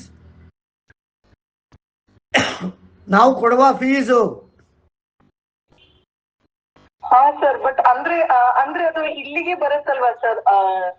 ಈಗ ಏನೇ ಒಂದು ನಾವೀಗ ಹುಟ್ಟಿದೀವಿ ಅಂತಂದ್ರೆ ಈಗ ಮತ್ತೊಂದ್ ಸರ್ವಿಸ್ ಅಂದ್ರೆ ಏನೋ ನಮ್ಗೆ ಏನ್ ಬೇಕಾಗಿದ್ದನ್ನ ತಗೊಂಡು ಆದ್ಮೇಲೆ ಅದನ್ನ ಏನಾದ್ರೂ ಅದು ತಗೊಂಡಿದ್ದು ಕೂಡ ಅಲ್ಲಿ ಒಂದ್ ಸರ್ವಿಸ್ ಅಂತಾನೆ ಕೊಡ್ಬೇಕಾಗತ್ತಲ್ವಾ ಸರ್? ಅಲ್ಲ, ನೀವು ಜ್ಞಾನೋದಯ ಆಯ್ತು, ಸಾಧನೆ ಆಯ್ತು, ಸಾಧನೆ ಆದ್ಮೇಲೆ ಮುಂದಕ್ಕೇನು? ಅದೇ ಸರ್, ಈಗ ನೀವ್ ಹೇಳಿದ್ರಲ್ಲ ಲೋಕ ಕಲ್ಯಾಣ ಅಂತ. ಈಗ ನಾವ್ ಸಾಧನೆ ಅಂತ ಏನೋ ಮಾಡಿದ್ರು ಮತ್ತೆ ಅದನ್ನ ಗಿವ್ ಇಟ್ ಬ್ಯಾಕ್ ಟು ಏನೋ ಯೂನಿವರ್ಸ್ ಅನ್ನೋ ಇದನ್ನೇ. ಅಲ್ಲ, ಗಿವ್ ಇಟ್ ಬ್ಯಾಕ್ ಅಲ್ಲ, ವಿಶ್ವ, ಪ್ರಪಂಚ, ಜಗತ್ತಿನ ರಕ್ಷಣೆ ಮಾಡ್ತಿದ್ದೀರಾ ನೀವು. ಹಾ ಸರ್, ಅದೇ ಆಗೋಯ್ತಲ್ಲ ಅಂತ. ಈಗ ಎಷ್ಟೋ ಜನಕ್ಕೆ ನಾವ್ ಏನಕ್ಕೆ ಹುಟ್ಟಿದ್ವಿ, ನಾವ್ ಏನ್ ಮಾಡ್ತಿದೀವಿ ಅಂತ ಕ್ವಶನ್ ಇರುತ್ತಲ್ಲ, ಆ ಕ್ವಶನ್ ಇದು ಆನ್ಸರ್ ಆಗ್ಬಹುದಾ ಅಂತ. ಆಗ್ಬಹುದಲ್ಲ. This is the universal purpose. Okay sir, ಅಂದ್ರೆ ಈಗ ತುಂಬಾ ದಿನ ಅಂದ್ರೆ ಯಾವಾಗ ಅನ್ಸದಲ್ಲ. ಅಲ್ಲ, ಜ್ಞಾನ ಮತ್ತೆ ಸೇವೆ ಎರಡೇ ಪರ್ಪಸ್. ಜ್ಞಾನ ಮತ್ತೆ ಸೇವೆ, ಅದಕ್ಕೋಸ್ಕರನೇ ವೇದಗಳಲ್ಲಿರುವುದು ಕರ್ಮಕಾಂಡ ಮತ್ತೆ ಜ್ಞಾನಕಾಂಡ ಎರಡೇ. ಕರ್ಮದಿಂದ ಜ್ಞಾನ, ಜ್ಞಾನದಿಂದ ಕರ್ಮ, ಮತ್ತೆ ಕರ್ಮದಿಂದ ಜ್ಞಾನ, ಜ್ಞಾನದಿಂದ ಕರ್ಮ. ನಾವು ಮಾಡುವ ಪ್ರಥಮ ಕರ್ಮ ನಮಗೆ ಜ್ಞಾನವನ್ನು ತಂದು ಕೊಡ್ತದೆ. ಆ ಜ್ಞಾನ ನಮ್ಮನ್ನ ಮುಂದಿನ ಕರ್ಮಕ್ಕೆ ಸೂಚನೆ ಕೊಡ್ತದೆ, ದಾರಿಯನ್ನ ತೋರ್ತದೆ. ಪ್ರಪಂಚದಲ್ಲಿ ಇರುವುದೇ ಎರಡು, ನಾನು ಅದನ್ನೇ ಹೇಳ್ತಾ ಇರೋದು, ಜ್ಞಾನ ಮತ್ತೆ ಕರ್ಮ. ಅಂದರೆ ಜ್ಞಾನ, ನಮ್ಮ ಬಗ್ಗೆ ನಾವು ತಿಳಿದುಕೊಳ್ಳುವಿಕೆ, ಮತ್ತೆ ಸೇವೆ, ಶೂದ್ರತೆ ಮತ್ತೆ ಬ್ರಾಹ್ಮಣತೆ. ಬ್ರಾಹ್ಮಣತ್ವ ಮತ್ತೆ ಶೂದ್ರತ್ವ ಎರಡೇ ಪ್ರಪಂಚದಲ್ಲಿರುವುದು. ಮಧ್ಯದಲ್ಲಿ ಕ್ಷತ್ರಿಯ ಮತ್ತೆ ವೈಶ್ಯ, ಆ ನಡುವಿನ ಹಂತಗಳೇ ವಿನಃ ನಿಜವಾದ ಉದ್ದೇಶ ಜ್ಞಾನ ಮತ್ತೆ ಕರ್ಮ, ಜ್ಞಾನ ಮತ್ತೆ ಕರ್ಮ, ಜ್ಞಾನ ಮತ್ತೆ ಕರ್ಮ. ಅರ್ಥ ಆಯ್ತಾ ಕೀರ್ತಿ ಅವರೇ? ಹಾ ಸರ್, ಬಟ್ ಎರಡರಲ್ಲೇ ಒದ್ದಾಡ್ತಿದೀವಿ ಸರ್. ಒದ್ದಾಡೋದಲ್ಲ, ಎರಡರಲ್ಲೇ ಒದ್ದಾಡಕ್ಕಿರೋದೇ ಎರಡು. ಅಲ್ಲ ಸರ್, ಇದು ವೈಶ್ಯ ಮತ್ತೆ ಕ್ಷತ್ರಿಯದಲ್ಲೇ ಬಿದ್ದೋಗ್ತಾ ಇದೀವಿ, ಮುಂದೆ ಹೋಗ್ತಾನೆ ಇಲ್ಲ. ಅಂದ್ರೆ ಕಾಮನ್ ಆಗಿ ಬರ್ತಿರೋದು ಈಗ ನೀವ್ ಹೇಳಿರೋ ಇದ್ರಲ್ಲಿ ನಾವ್ ಎರಡರಲ್ಲೇನೆ, ಅಂದ್ರೆ ನಮಗ್ ಬೇಕಾಗಿರೋದು ನಮ್ದು ಇದು ಅನ್ಕೊಂಡು ಅದ್ರಲ್ಲೇನೆ ವ್ಯವಹಾರಿಕವಾಗಿನೇ ಬಾಳ್ತಾ ಇದೀವಿ. ಮತ್ತೆ ಇದು ನಂದು ಅನ್ನೋದು ಕ್ಷತ್ರಿಯಂದಿದು. ಸೊ ಹಾಗಾಗಿ ಅದ್ರ ಎರಡರಲ್ಲೇನೆ ಬಿದ್ದೋಗ್ತಾ ಇದೀವಿ ಅಂತ ಅನ್ಸುತ್ತೆ ಸರ್. ಸಾಧನೆ ಎಡೆಗೆ ಹೋಗ್ತಾನೆ ಇಲ್ಲ. ಕರೆಕ್ಟ್, ಒಳ್ಳೆ ಮಾತು ಹೇಳಿದ್ರಿ. ಇದನ್ನ ನಾನು ಅರ್ಥ ಮಾಡಿಸ್ಬೇಕಾಗಿತ್ತು ಇವತ್ತು. ನಾನು ಎಷ್ಟು ಬೇಜಾರಾಗ್ತಿದೆ ಅಂದ್ರೆ ಸರ್, ಎಷ್ಟು ಈಸಿ ಇದೆ ಇದು. ಬಟ್ ನಾವು ಈ ಎರಡರಲ್ಲೇನೆ ಹೊಡೆದಾಡ್ಕೊಂಡು ಮುಂದೆ ಹೋಗ್ತಿಲ್ಲ, ಹಿಂದೆ ಇಳಿತಾನು ಇಲ್ಲ. ಅಲ್ಲ, ಎರಡು ಬೇಕು. ಯಾಕೆ? ಶೂದ್ರತೆಯಿಂದ ಬ್ರಾಹ್ಮಣತ್ವಕ್ಕೆ ಹೋಗೋದಿಕ್ಕೆ. ಹೌದು ಸರ್, ಖಂಡಿತ ಬೇಕು. ಆದ್ರೆ ಅಲ್ಲೇನೆ ಫ್ಯಾಸಿನೇಟೆಡ್ ಆಗಿ ಅಲ್ಲೇನೆ ಕೂತ್ ಬಿಟ್ಟಿದೀವಿ, ಅಲ್ಲಿ ಮುಂದೆ ಹೋಗ್ತಾನೆ ಇಲ್ಲ. ಅದೇ ಉದ್ದೇಶವಲ್ಲ, ಅಂದ್ರೆ ಅದರಲ್ಲೇ ಅಚೀವ್ಮೆಂಟ್ ಅಂತ ಇಲ್ಲ ಅಂತ ನಾನು ಹೇಳ್ತಾ ಇರೋದು. ಅಂದ್ರೆ ಅರ್ಥ ಮಾಡ್ಕೊಳ್ಳಿ, ಸಾಧನೆ ಅಂತಿರೋದು ಎರಡೇ ಸ್ಥಳದಲ್ಲಿ, ಶೂದ್ರತ್ವದಲ್ಲಿ ಮತ್ತೆ ಬ್ರಾಹ್ಮಣತ್ವದಲ್ಲಿ. ವ್ಯಾಪಾರ ಅಥವಾ ಕ್ಷಾತ್ರ ಎರಡರಲ್ಲಿ ಸಾಧನೆ ಇಲ್ಲ. ಹಾ ಸರ್, ಅಂದ್ರೆ ಈಗ ಅದು ಗೊತ್ತಾದ್ಮೇಲೂ ಅಂದ್ರೆ ಮನಸ್ಸು ಅಲ್ಲೇ ಇರ್ತಿದೆ ಅನ್ನೋದನ್ನೇ ಹೇಳ್ತಿರೋದು ಸರ್. ಅಂದ್ರೆ ಶೂದ್ರ ಇದು ಕ್ಷತ್ರಿಯ ಮತ್ತೆ ವೈಶ್ಯದಲ್ಲೇನೆ ಮನ್ಸು ಅಲ್ಲೇ ಇದೆ, ಅದು ಮುಂದೆ ಹೋಗ್ತಾನೆ ಇಲ್ಲ. ಅದಕ್ಕೆ ಏನ್ ಮಾಡ್ಬೇಕು, ಅದು ಒಂದು ದೊಡ್ಡ ಪ್ರಶ್ನೆ ಆಗಿದೆ. ಅಲ್ಲ, ಅದು ಕರ್ಮ ಮತ್ತೆ ಋಣ. ಅಂದ್ರೆ ನಮ್ಮ ಕರ್ಮ ಅಲ್ಲೇ ಎಳಿತಾ ಇದೆ ಅಂತಂದ್ರೆ, ಇದಕ್ಕೆ ನಾನು ಮಹಾಭಾರತ ಮತ್ತು ಇನ್ಯಾವತ್ತಾದ್ರೂ ಹೇಳ್ತೇನೆ, ತೃಪ್ತಿ. ಹಸಿವಿನ ಮುಂದೆ ತೃಪ್ತಿ ಇಟ್ಕೊಂಡಾಗ ನಾವು ಮುಂದಕ್ಕೆ ಹೋಗ್ಲಿಕ್ಕೆ ಸಾಧ್ಯವೇ ವಿನಃ ಹಸಿವನ್ನೇ ಇಟ್ಟುಕೊಂಡ ಮನುಷ್ಯ ಮುಂದಕ್ಕೆ ಹೋಗೋದಿಲ್ಲ ಅಂತ ಕೃಷ್ಣ ದೂರ್ವಾಸರಿಗೆ ಹೇಳಿಕೊಡ್ತಾನೆ. ಅರ್ಥ ಆಯ್ತಾ? ತುಂಬಾ ಚೆನ್ನಾಗಿ ಹೇಳಿದ್ರಿ ಸರ್. ಈ ಎರಡು ಅಂದ್ರೆ ಸಾಧನೆ ಆದ್ಮೇಲೆ ಏನು ಅಂತಂದ್ರೆ ಮತ್ತೆ ಆ ಶೂದ್ರ ಲೆವೆಲ್ ಬರೋದೇನಿದೆಯಲ್ಲ, ಅದು ತುಂಬಾ ಅಂದ್ರೆ ಇವತ್ತು ಅದು ಮನ್ಸಿಗೆ ತುಂಬಾ ನಾಡ್ತು ಸರ್. ನಾವು ಏನೋ ಅನ್ಕೊಳ್ತೀವಿ, ಬಟ್ ಜ್ಞಾನೋದಯ ಹೆಂಗಾಗತ್ತೆ, ರಿಯಲೈಸೇಷನ್ ತುಂಬಾ ಚೆನ್ನಾಗಿ ಮಾಡ್ಕೊಟ್ರಿ ಸರ್ ಇವತ್ತು, ತುಂಬಾ ಸಿಂಪಲ್ ವರ್ಡ್ ಅಲ್ಲಿ.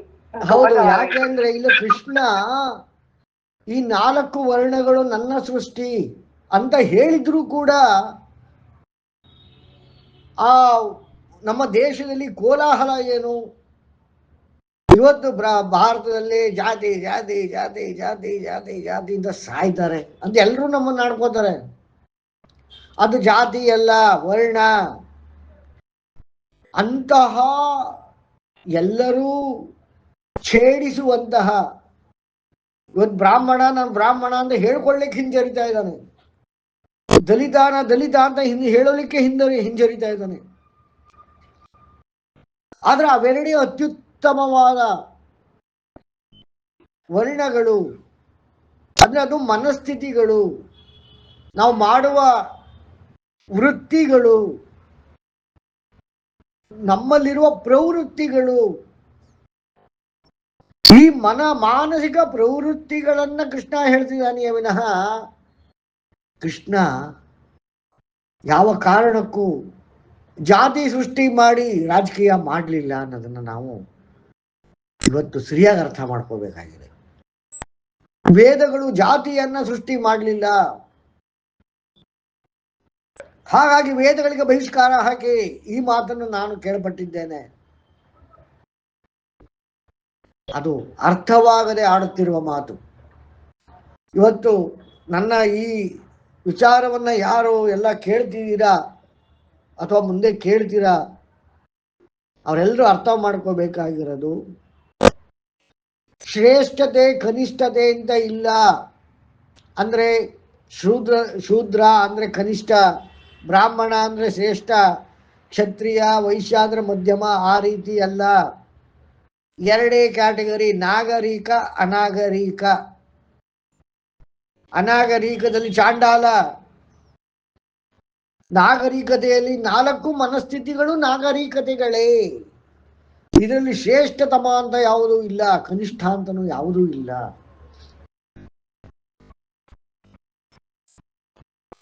ಎಲ್ಲವೂ ಕೂಡ ಯಾರಲ್ಲಿ ಶೂದ್ರ ಭಾವನೆ ಇಲ್ಲ ಅವನು ಮನುಷ್ಯನೇ ಅಲ್ಲ. ನಾವು ವಿಚಾರ ಮಾಡುವಂತಹ ಯಾವುದೇ ದೇವತೆಗಳಲ್ಲಿ ಶೂದ್ರ ಭಾವವಿಲ್ಲ, ಪ್ರಯೋಜನವೇ ಇಲ್ಲ. ಯಾವ ಗುರುವಿನಲ್ಲಿ ಶೂದ್ರ ಭಾವವಿಲ್ಲ ಅವನು ನಿಜವಾದ ಗುರುವಾಗುವುದಿಲ್ಲ. ಯಾವ ವೈದ್ಯದಲ್ಲಿ ನಿಜವಾದ ಶೂದ್ರ ಭಾವವಿಲ್ಲ ಅವನು ಆಗುವುದಿಲ್ಲ. ವೈದ್ಯಕೀಯ ಬ್ರಾಹ್ಮಣ, ಅವನು ಕಲಿತಿರುವುದು ಬ್ರಾಹ್ಮಣ, ಅದನ್ನು ಮಾಡುತ್ತಿರುವುದೇನು ಸೇವೆ, ಶೂದ್ರತೆ. ಈ ಒಂದು ಶೂದ್ರನಿಂದ ಬ್ರಾಹ್ಮಣ, ಮತ್ತೆ ಬ್ರಾಹ್ಮಣನಿಂದ ಶೂದ್ರತ್ವ. ಈ ಒಂದು ಸೈಕಲನ್ನ ಇಟ್ಟಿರೋದೇ ಪ್ರಪಂಚದಲ್ಲಿ ಇರುವಂತಹ,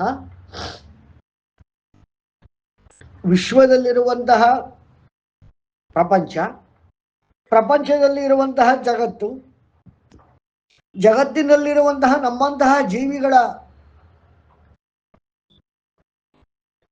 ವಿಕಾಸ, ಕ್ರಾಂತಿ, ಕರ್ಮ, ಜ್ಞಾನ ಎಲ್ಲವೂ ಇಷ್ಟೇನೆ. ಹುಟ್ಟಿರುವ ಪರ್ಪಸ್ ಎಲ್ಲಾರ್ದು ಇಷ್ಟೇನೆ.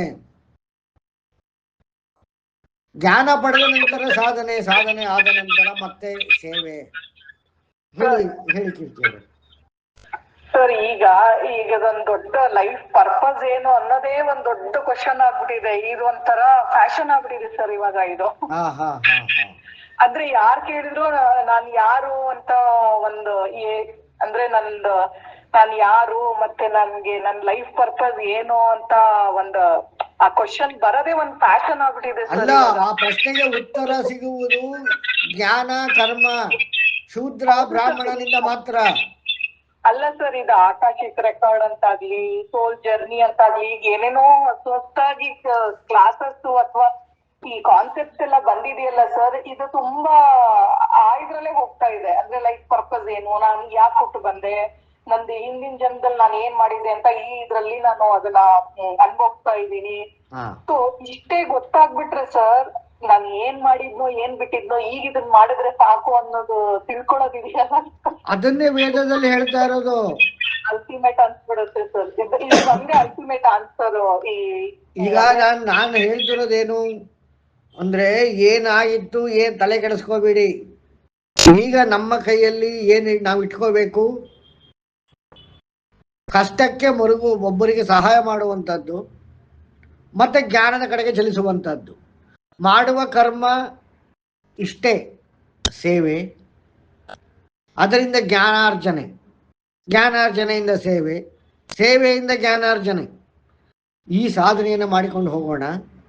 ಮತ್ತೆ ಆ 18 ಮೆಟ್ಟಿಲುಗಳು ಯಾವುದು ಸಾಧನೆಗೆ ಅಂದ್ರೆ, ನಾನು ಹೇಳಿದ್ನಲ್ಲ, ರೋಗಗಳಿಂದ ಆಚೆ ಬರೋದು ಇಂದ ಹಿಡಿದು ಇಚ್ಛಾಮರಣದ ತನಕ ಅದನ್ನು ಸಾಧನೆ ಮಾಡಬಹುದು. ಅದನ್ನ ಮುಂಬರುವ ತರಗತಿಗಳಲ್ಲಿ ಹಂತ ಹಂತವಾಗಿ ನಾನು ಹೇಳ್ಕೊಂಡು ಹೋಗ್ತೇನೆ ಅಂತ ಹೇಳ್ತಾ ಇವತ್ತು ಸಿಂಪಲ್ ಇದೆ ಸರ್ ಲೈಫ್, ಎಷ್ಟು ಕಾಂಪ್ಲಿಕೇಟ್ ಮಾಡ್ಕೊಳ್ತೀವಿ ಅನ್ಸುತ್ತೆ ಸರ್. ಹೌದು, ನಾವು ಯಾಕೆ ಅಂದ್ರೆ ಸಿಂಥಸಿಸ್ ಇಂದ ಅನಾಲಿಸಿಸ್ ಕಡೆಗೆ ಜಾಸ್ತಿ ಹೋದಾಗ ಹಾಗಾಗುತ್ತೆ. ಅಂದ್ರೆ ಆಮೇಲೆ ಇದು ಈಗೆಲ್ಲ ವಿಚಾರ ಮಾಡದ್ಮೇಲೆ ಇದು ನಾವ್ ಏನು ಆಸೆ ಪಡ್ತಿದೀವಿ, ಇದು ಏನ್ ಮಾಡ್ತಿದೀವಿ, ಇದು ಯಾವ್ದು ಪರ್ಮನೆಂಟ್ ಅಲ್ಲ ಅನ್ನಕ್ಕೆ ಅದ್ರಲ್ಲಿ ಅರ್ಥನೇ ಇಲ್ಲ ಅನ್ಸ್ಬಿಡುತ್ತೆ ಸರ್. ಅರ್ಥ ಇದೆ, ಅರ್ಥ ಇದೆ ಯಾವ್ದಕ್ಕೆ, ಲೈವ್ ಸಪೋರ್ಟ್ಗೆ. ಹಾ ಸರ್, ಅಂದ್ರೆ ಅದು ಒಂದು ಎಕ್ಸ್ಪೀರಿಯನ್ಸ್ ಮಾಡಿ ಬಿಡ್ಬೋದೇ ಹೊರತು ಅದನ್ನೇ ಹಿಡ್ಕೊಂಡು ಕೂಡಕ್ಕಲ್ಲ ಅಂತ. ಹೌದು ಹೌದು ಹೌದು. Thank you so much sir. Thank you sir. ನಿಮ್ಮ ಆಶೀರ್ವಾದದಿಂದ ಒಂದ್ ಹೆಜ್ಜೆ ಇಟ್ಟಿದೀನಿ ತೃಪ್ತಿ ಪಡೋದಿಕ್ಕೆ, ಮತ್ತೆ ಆಮೇಲೆ ಜ್ಞಾನ ಪಡಿಬೇಕು ಅಂತ ಒಂದು ಆಸೆ ಇದೆ. ಒಂದು ನನ್ಗೆ ಈಗ ಇದು ಗುರಿಯಾಗಿದೆ. ನೀವೇ ನನಗೆ ಇದು ಸರ್ ಆಗ್ಲಿ. ಅದಕ್ಕೆ ನಾನು ಏನ್ ಹೇಳ್ತೇನೆ ಅಂತಂದ್ರೆ, ನಾವು ಎರಡನ್ನ ಬೆಳವಣಿಗೆ ಮಾಡ್ಕೊಳ್ಳೋಣ. ಒಂದು ವೈಶ್ಯತ್ವ, ಕ್ಷಾತ್ರತ್ವ, ಅದು ಅವರವರ ವಿಚಾರ, ನಾನು ಅದ್ರ ಬಗ್ಗೆ ಏನು ಮಾತಾಡಕ್ ಹೋಗಲ್ಲ. ಎಲ್ರಿಗೂ ಬೇಕು, ಮಾಡ್ಕೊಳ್ಳಿ.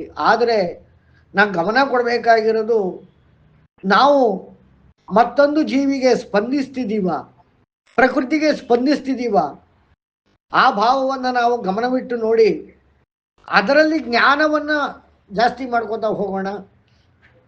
ಆ ಸ್ಪಂದನ ಕಾರ್ಯವನ್ನು ಮಾಡೋಣ, ಬ್ರಾಹ್ಮಣತ್ವದ ಜ್ಞಾನವನ್ನು ತೆಗೆದುಕೊಳ್ಳೋಣ, ಜೊತೆಗೆ ಈ ಆಲ್ರೆಡಿ ವ್ಯಾಸರು ಕೊಟ್ಟಿರುವಂಥ ಸಾಧನೆಯನ್ನು ಮಾಡೋಣ ಅಂತ ಹೇಳ್ತಾ ಇವತ್ತಿನ ಕಾರ್ಯಕ್ರಮ ಮುಗಿಸ್ತಾ ಇದ್ದೀನಿ. ಧನ್ಯವಾದ. ಓಂ ಗಣಾನಾನ್ವಾ ಗಣಪತಿ ಕುಂಭವಾಮಹೆ ಕವಿಂ ಕವೀನಾಮುಪಮಶ್ರವಸ್ತಮಂ ಜ್ಯೇಷ್ಠರಾಜಂ ಬ್ರಹ್ಮಣಾಂ ಬ್ರಹ್ಮಣಸ್ಪದ ಆನ ಶೃಣ್ವನ್ನೋತಿಭಿಸ್ಸೀದಸಾದನಂ. ಓಂ ಮಹಾಗಣಪತಯ ನಮಃ. ಓಂ ಪ್ರಣಾದೇವಿ ಸರಸ್ವತಿ ವಾಜೇಭಿರ್ವಾಜಿನೀವತಿ ಧೀನಾಮ ವಿತ್ರವತ್ आनादिवो ब्रवतः पर्वतादा सरस्वती यजता गन्तु यज्ञम् ओं वाग्देव्यै नमः।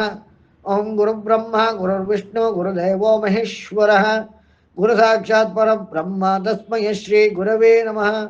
ओं वेदमाता नमस्तुभ्यं वरदे कामरूपिणी विद्यारम्भं करिष्यामि सिद्धिर्भवतु मे सदा।